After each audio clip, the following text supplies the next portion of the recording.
Anyway, so today I didn't want to do quite so many pokes out the first here.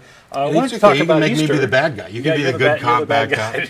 I wanted to talk about Easter and sort of talk about, since today is Easter, we want to talk about what people really should know about Easter. And not surprisingly, you won't learn a lot of this from church, right? So you should learn from us instead, because if they told you in church, they wouldn't stay in business. So today I want to talk about just five kind of semi-random topics having to do with Easter that people really ought to know. One is the nature of Jesus, the mythology of the resurrection, and holiday co-opting, some of the biblical problems with Easter, and the notion of substitute sacrifice, which is kind of a immoral issue, a morality issue. So that's what I wanted to talk about today. So on the nature of Jesus, Tracy and I did a cartoon both in our newsletter and on the website. So was Jesus a God? Is he a man? Or something else? Okay.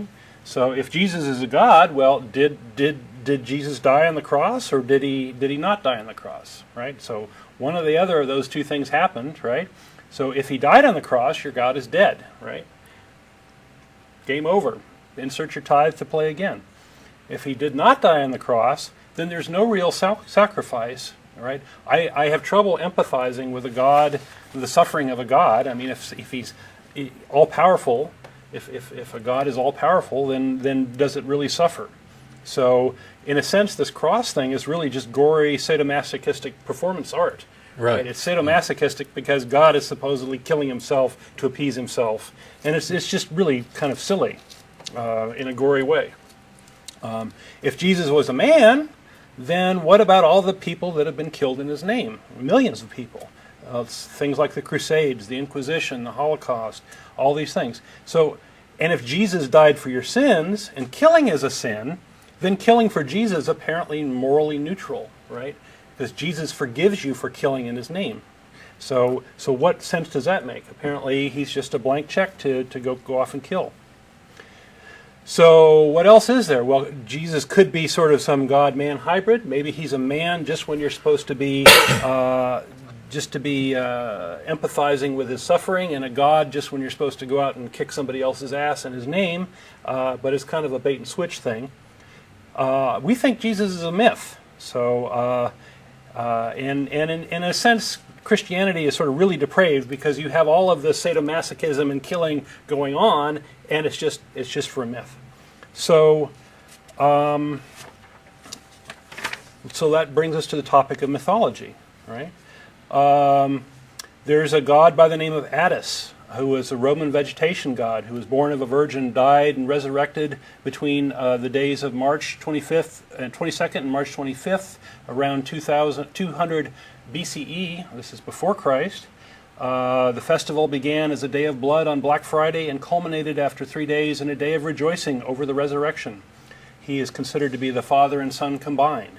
So that's Attis. We have Horus, born of a virgin. Horus is a Egyptian god, born of a virgin. Again, has identity issues with his father Osiris. Isis and Horus. Isis is the mother, was the source of the original Madonna and Child. You can trace that back if you watch my Guadalupe show. You'll see that. Was followed by 3 wise men. Was baptized. Performed walking on water. Had 12 disciples. Was crucified, entombed, and rose again. Mithra, an Indo-Iranian sun god, had a virgin birth on December 25th, was resurrected, soul ascended through the 7 spheres, which is presumably heaven. There's Tammuz, there's Dionysus, Adonis. So there's all these gods. All of them, by the way, predated Jesus, who were born under magical circumstances, were killed and died and were resurrected. Many of them are savior gods. Many of them have issues, father-son issues, identity issues. And so when you put all these all in a row, it makes you wonder, well, gosh, how can you claim that these are false and the Jesus thing is true? It just doesn't make any sense. So, but it does beg for an explanation. Why are there so many similarities? And the answer is actually quite simple. Wait, I know. You know. Well, tell me. I heard this because I asked a Christian about this one time about, why are there all these similarities? And it turns out that the devil went back in time, knowing ahead of time that Jesus was going to come, and he manufactured all these fictitious, pseudo-Christs that came before in order to take credence away from the one real one. That's right, and that claim actually existed quite a long time ago. Yeah. That Satan went back in reverse time and played games, and he's so clever. He's so clever. So that's kind of a lame explanation.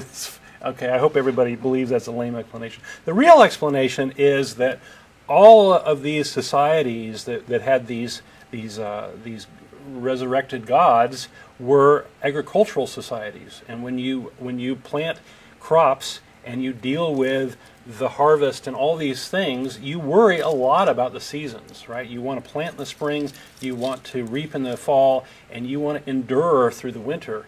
And so this whole enduring through the winter is very important, and the rebirth, or the coming of spring, and the setting up again of all these plants coming up is a big deal. And all of these cultures, all cultures have celebrations in the spring about birth and fertility, and not surprisingly, this is where we get our little eggy things, right? We got eggs and we've got bunnies, and this is all fertility. This is all new life, right? What are bunnies famous for? They're famous for making new bunnies, right? They're good at that. So that's where this all comes from. And if you want to read more about that, so before we go on, so the sun in these cultures becomes anthropomorphized, and its trip up and down in the seasons becomes kind of the basis of a story that turns into a mythology. So it's not just, they sort of forget it's fictional, and they turn it into something more than it is. And if you want to read more about this, go read Joseph Campbell, who did a lot of research on the different types of myths and the commonalities and where they come from. Unfortunately, he's died, but he's a very interesting guy. Which reminds me, and not to interrupt your whole lecture, go ahead. We noted this actually in the nonprofits as well. Arthur C. Clarke has died. Yeah, it's pretty sad. It's a pretty sad thing. We had a brief discussion about the nonprofit, so I'm not going to take up much time with it.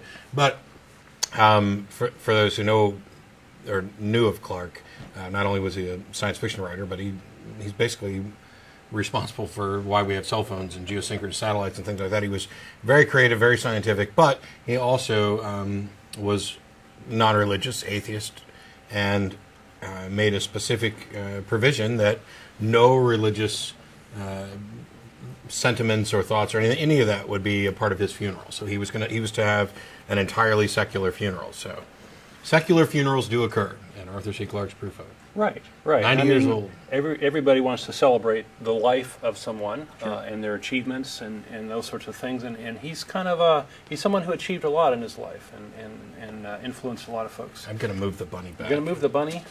Just, okay. Just so it's not in my face every time. So now that you got the bunny out, I mean, this is a very good time to talk about co-opting holidays, right? So Christmas and Easter, probably among other holidays, are co-opted from earlier holidays, right? So we talked about the fertility festivals and these sorts of things. So if you are inventing a new religion, that's a great way to co-opt the old ones, right? It's just to create your holidays and things around the same time and just kind of dovetail with the thinking, and that way you can kind of shuffle people in the front door and get them in. So yeah, it's kind of it's not so much of you're inventing a new religion. It's if you're trying to get your religious beliefs to merge with those of an existing civilization, which was the case in Rome.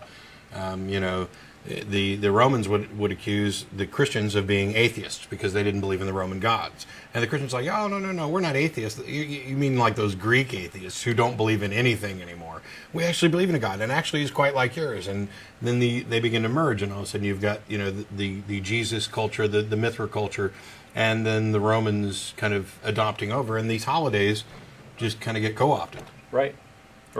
And so, for those of you claiming that Jesus was real and was died on the cross around this time, you've got to, isn't it a very odd coincidence that you chose the exact same date as Attis and Mithra and all these others, right? That happened to just be the equinox, right? And so the wonderful irony here is that once you steal somebody else's religion to make it your own, it's now subject to being stolen by other people to make it their own as well.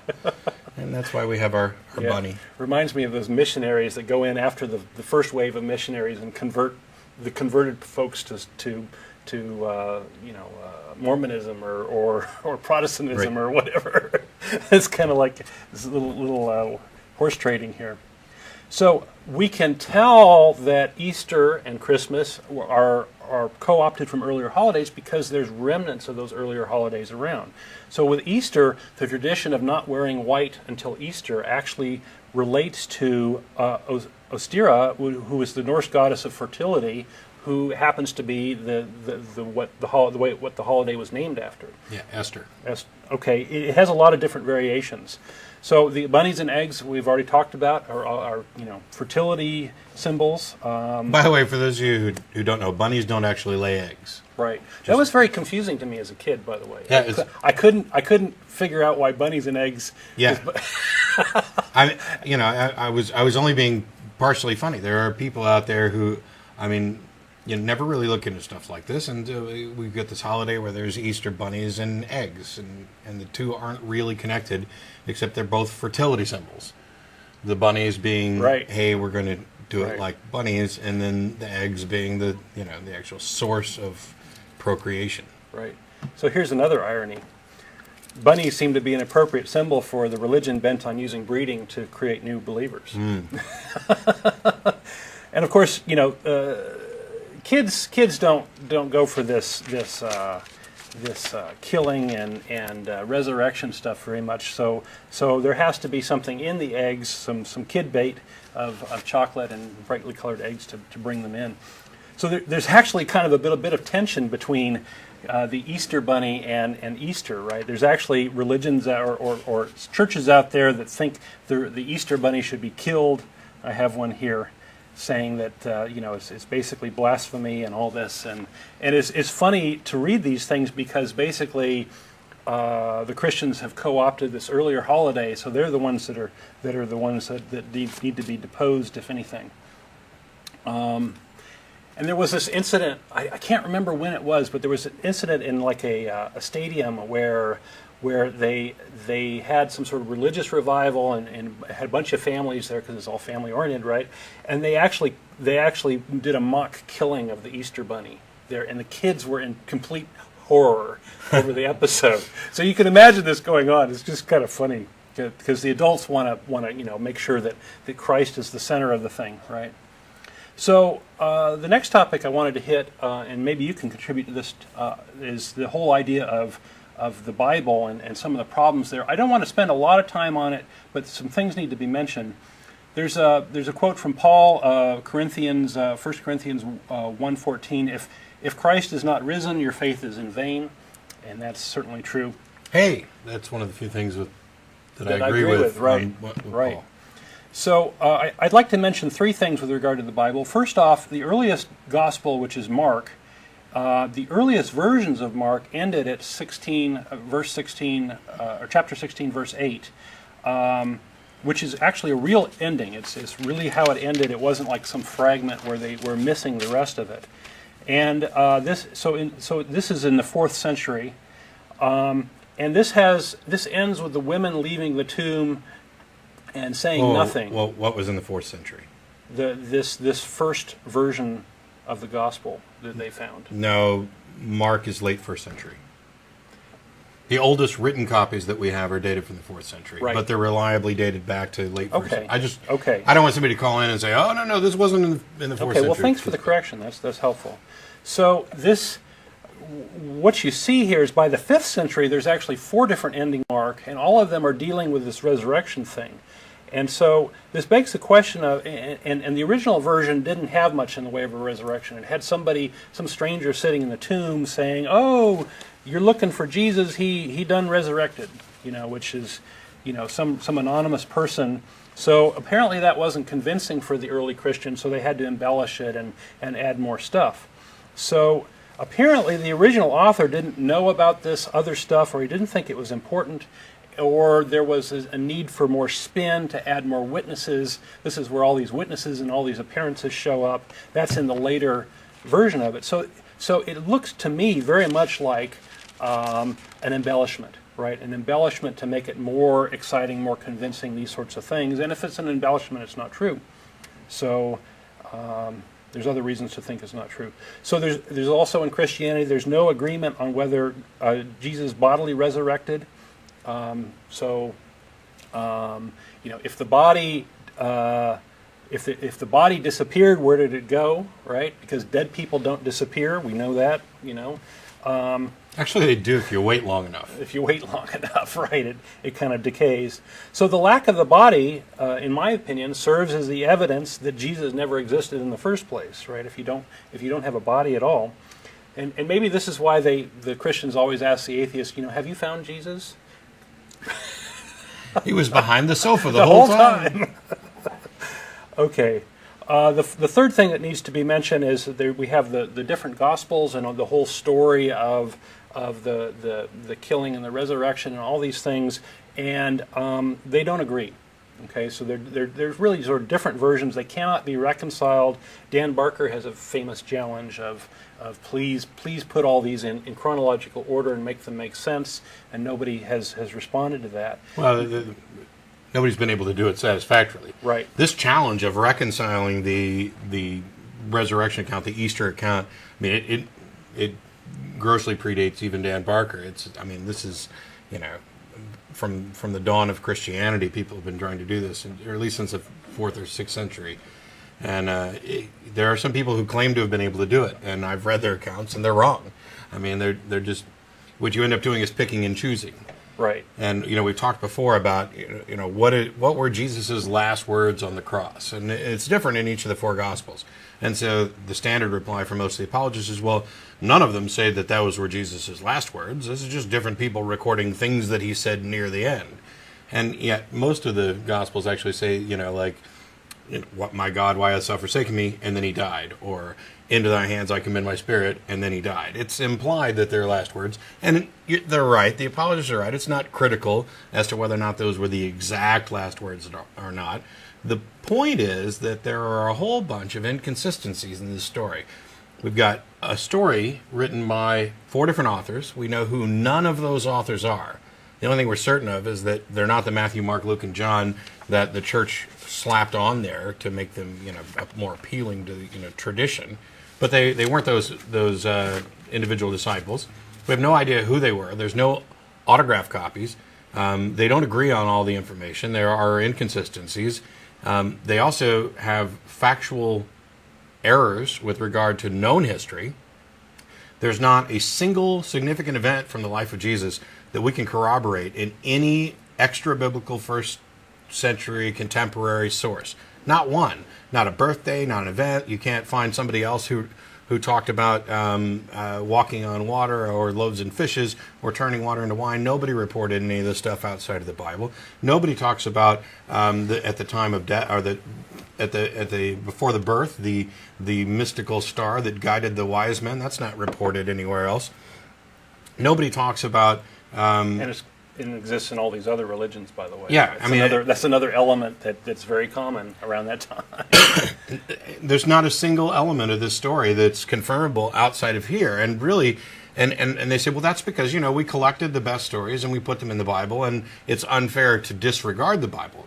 Okay, I agree. It's unfair, on the face of it, to disregard the Bible out of hand, but that's not what I'm doing. I'm saying, there's no idea who wrote any of this. We have no way of verifying it, no autograph copies, and not only are there inconsistencies, but there are known forgeries in there. This whole issue that you brought up with Mark 16 verses 9 through 20, that is slapped on after the fact to add a few more appearances of Jesus and a kind of spin on the Great Commission that ends up being the basis for Pentecostal churches. Because in that 9 through 20 passage, it says you'll know these people because they'll cast out demons in my name, they'll handle deadly serpents and be able to drink poisonous things and not die. So they're false prophets. Yeah, somebody has slapped this on after the fact, and then somebody else said, let's make a religion out of that. It's in there, and the earliest manuscripts for the Gospel of Mark don't include that passage. Well, what annoys me with this is you point out these inconsistencies, and then Christians will say, "Oh, well, they're like a bunch of different viewpoints, and because they all kind of sort of agree, it must be true." Yeah. And what is it? What is it? Yeah. There is no it there. Right. There's this kind of quasi narrative that almost tells you something. When was Jesus born? Was it, as Matthew's pointing out, when Herod was ruling? Or was it 10 years later, as it's reported in other Gospels, when Quirinius is taking a census? Well, as far as I know, the birth story is made up much later, right? You can't, but the point is that you can't, Jesus couldn't have been born at both those times. Those times are mutually exclusive. Herod died in either 4 or 6 BC, and Quirinius' census didn't take place until 4 or 6 CE or AD. Well, there's 3 different birth lines for Jesus in the Bible. It's like, boy, one wasn't enough. We need 3 conflicting ones. Yeah. Got to relate him somehow back to King David. Why do we still have colors? We got colors. Oh, they're gone. So if you disagree with anything I'm saying, give us a call. We're going to open the phone lines up. Give us a call. We're live today, the 23rd of March. Yeah, tell me why you believe the Easter story. Tell me why I'm wrong. And which Easter story you believe, by the way. I got some puzzling questions we may get to later, and those of you with Bibles handy, as I do, you can look them up and you can try and find out what the answers are. Like, who went to the tomb? What'd they find? But I'll get to those later. Well, I love this little quote of the women being there, and then they said nothing. Well, how does the author find out what happened? Yeah. Oh boy. Anyway, for a good book on that, which I haven't read, I own but I haven't read, is this book by Gerd Ludemann on the resurrection. He's actually was a theology professor somewhere in Germany, and actually ended up studying it more and more and more, and finally decided, oh, this doesn't make sense, and I got the facts to prove it. So he ended up writing a book on that. He ended up turning into an atheist at the end of the day. So the last thing I want to focus on is the whole purpose of this crucifixion thing. The crucifixion thing gets your attention, this little bunny on the cross kind of gets your attention, doesn't it? So the whole idea of the purpose of this is Jesus died for your sins, and I'd like to deconstruct this. It might take a while. Is the whole purpose of the crucifixion? Well, first off, did Jesus die? Well, if so, then he's dead. Get over it, right? We talked about the nature of Jesus. Was he a God or is he man? If he didn't die, if Jesus lives, then the statement is patently false. Jesus didn't die for your sins because he didn't die. Okay? So that's the first thing that needs to be said is if you're going to claim that Jesus is still alive, then Jesus didn't die. Next thing is, what is sin? Well, sin is an offense against God. So first off, if you're going to even accept the notion of sin, which I don't, you're going to need to show that A, God exists, B, he can be offended even though he's supposedly omnipotent, right? And he would be offended by something you would do, which means that you sort of have some sort of power over God. If you can offend him, you have power over him. And 3, that he deeply cares about your sexual thoughts and whether you masturbate and these things. And I just don't find it compelling. So the whole notion of sin is pretty crazy.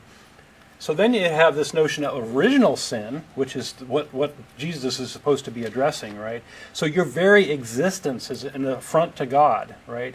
So the fact that Eve gave Adam an apple in Genesis, which of course is an obvious fable, and obviously entrapment, because mankind was supposed to act as robots and not make intelligent decisions because they didn't have the knowledge to do that, because they hadn't yet eaten from the tree of knowledge. A lot of crazy stuff. God lied also about Adam dying that day. So it's a fable.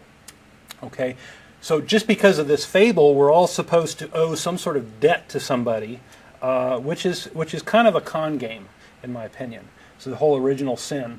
So if you believe in original sin, then you believe that babies deserve to be tortured, which is obviously bullshit, and you probably think that abortion is just fine, right? So because that's just less painful than being tortured, I guess, for all eternity.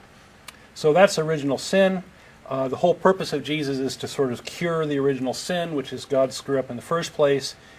So we have God coming back to appease himself with some sort of blood sacrifice to himself, which is pretty crazy. Supposedly, your offense to God is inherited through your parental line, so you are effectively guilty of something that somebody else did, which is morally reprehensible. Jesus is supposed to fix that somehow. So how can someone else be punished for something that you did? So that's also morally reprehensible, right? We spend a lot of time when we enforce our laws to go after the criminal who actually did some harm to somebody else and make sure that those persons are put in jail, not some random person off the street. So this whole notion of substitutive sacrifice is wrong. Please leave me out of this con game. Finally, God orchestrated the whole thing, but Jews get blamed for it. So this is God's performance art. Has nothing to do with me, but it makes a fine excuse to kill Jews apparently. So this whole thing is a giant extortion racket, and Jesus is just an excuse to say, oh well, he died for my sins. I don't have to take any responsibility for my actions. God still loves me. That's all I had for today. Okay. Well, we've got at least one caller on the line. The phone lines are open. If any of you want to call in and talk about this or any other subject, you can maybe comment on my bunny thing. Let's hear the bunny song. We'll see if we can do this. I don't know if this will work.